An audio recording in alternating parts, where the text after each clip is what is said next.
For instance, we accept Greenwich Mean Time as being like, you do your times from the Greenwich Mean Time. And I went to Greenwich one time in London. It's just a little college, a little place, and little second. It's nothing. But that's like the center of how people think in terms of their numbers and whatever. And then they say, where are you going? So they say, I'm going to the Middle East. Okay, so you're going from the Middle East. Middle from where? Right? If you live in Lebanon or Arabia, are you in the Middle East?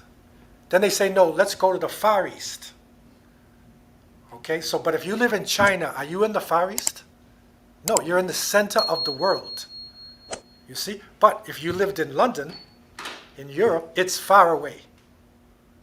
You see, so we use the term, even Arabic, Ash-Sharq al-Awsat, we will say the Middle East.